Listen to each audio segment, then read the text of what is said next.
ఆంధ్రప్రదేశ్ రాజకీయాల్లో ఇప్పుడు ఒకటే చర్చ.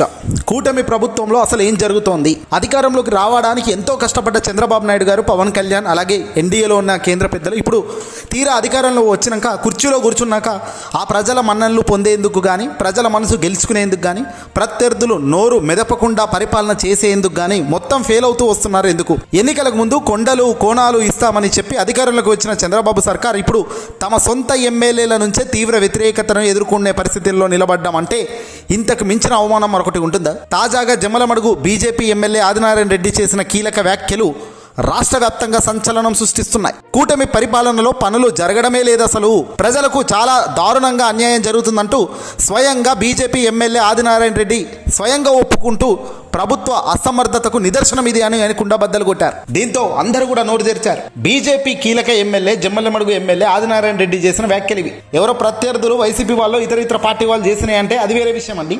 సాక్షాత్తు అధికారంలో ఉన్న సాక్షాత్తు ఎమ్మెల్యే స్థాయిలో ఉన్న వ్యక్తి చేస్తున్న వ్యాఖ్యలు ఇవి.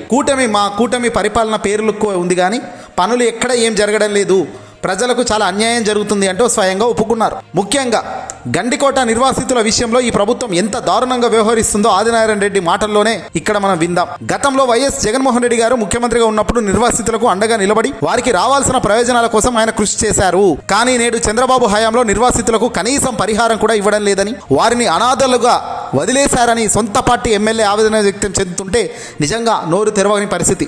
గండికోట ప్రజలను కూటమి ముంచేసి వేరే ప్రాంతాలకు నీళ్లు తరలిస్తూ ఇక్కడి ప్రజలకు చాలా దారుణమైన అన్యాయం చేస్తున్నారంటూ ఆయన ఆరోపించారు. ఈ ప్రభుత్వ ప్రాంతీయ విపక్షను ఎత్తి చూపింది అని ఆయన బల్లగుద్ది చెప్పారు. ముందుగా ఆదినారాయణ రెడ్డి గారికి సల్యూట్ కొట్టాలి. ఉన్నది ఉన్నట్టు కుండబద్దలు కొట్టినందుకు నిజంగా అభినందించాలి. అధికారం ఉంటే చాలు మన వాళ్ళు ఎంత దారుణమైన తప్పులు చేస్తున్నా, ఈ ప్రజలను అన్యాయం చేస్తున్నా నోరు మెదపని ఎమ్మెల్యేల ముందు ఈ ఎమ్మెల్యే తొడగొడుతున్న విధానం, వాస్తవాలు చెబుతున్న విధానానికి సల్యూట్ అంటున్నా. పనులు జరగనప్పుడు, ప్రజలకు మేలు చేయలేనప్పుడు ఈ ప్రభుత్వం ఎందుకు?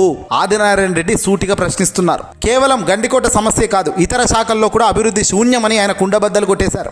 ఎంతటి దారుణమైన పరిస్థితి ఉందంటే ఒక అధికార పార్టీ ఎమ్మెల్యే తన పదవికి రాజీనామా చేస్తానని ప్రకటించే స్థాయికి వీళ్ళు వెళ్ళారు అంటే రాష్ట్రంలో పరిపాలన ఎంతలా కుప్పకూలిపోయిందో అనేది అర్థమవుతుంది. వ్యవస్థలన్నీ కూడా నిర్వీర్యమైపోయాయి. అధికారుల మాట వినడం లేదని ఆయన వ్యాఖ్యలు చూస్తుంటే చంద్రబాబు గారి అనుభవం ఎక్కడికో పోయింది అంటూ కూడా ఆయన ప్రశ్నలు లేవనెత్తుతున్నారు. అధికారం అని కేవలం జగన్ను ఓడించాలనే చూశారు తప్ప అధికారం చేతికి వచ్చాక మనం ఏం చేస్తున్నాము, ఎలా పరిపాలన చేయాలి, ఎలా ప్రజల మన్నెలు పొందాలి, ఎలా ప్రజల మనసు దోచుకోవాలి అనేది మాత్రం వీళ్ళు చేయడం లేదనేది ఆయన చెబుతున్న మాట. వైఎస్ఆర్సీపీ హయాం వర్సెస్ కూటమి పరిపాలన గురించి కూడా ఆయన ఇక్కడ క్లియర్గా కుండబద్దలు కొట్టే విశ్లేషణ ఇచ్చారు. నిజానికి జగన్ గారి పరిపాలన సంక్షేమం, అభివృద్ధి బ్యాలెన్స్ చేస్తూ పోయింది. ఏ ఒక్క రైతుకు, ఏ ఒక్క నిర్వాసితుడికి అన్యాయం జరగకుండా నేరుగా లబ్ధి చేరుంది. కానీ నేడు కూటమి ప్రభుత్వం అరాచక పరిపాలన కొనసాగుతోంది.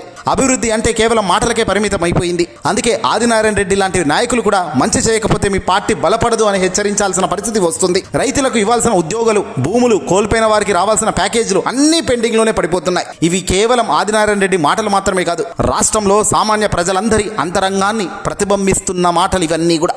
మొత్తానికి కూటమి ప్రభుత్వం అసలు రంగు బట్టబయలైంది. సొంత ఎమ్మెల్యేనే అసంతృప్తికి రాజీనామాకు సిద్ధమవడం అంటే ఈ ప్రభుత్వ పతనానికి నాంది పలికినట్టే అని విశ్లేషకులు భావిస్తున్నారు. ఇచ్చిన హామీలు నెరవేర్చకుండా ప్రజలను మోసం చేస్తున్న ఈ కూటమి పట్ల ప్రజలు కూడా ఆగ్రహంతో రగిలిపోతున్నారు. వచ్చే రోజుల్లో ఈ వ్యతిరేకత మరింత పెరగడం ఖాయం.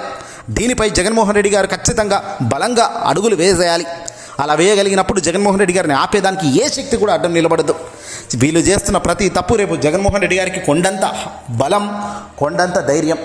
ప్రతి అడుగు పాదయాత్ర శురువైనాక వీటినన్నిటిని కడిగి పారేస్తూ జగన్మోహన్ రెడ్డి గారు వెళ్ళే ప్రతిదీ హైలైట్ అవుతుంది, ప్రతిదీ ఇంపార్టెంటే అవుతుంది. ఈ వీడియోని మీకు నచ్చితే లైక్ కొట్టి ఖచ్చితంగా షేర్ చేయండి.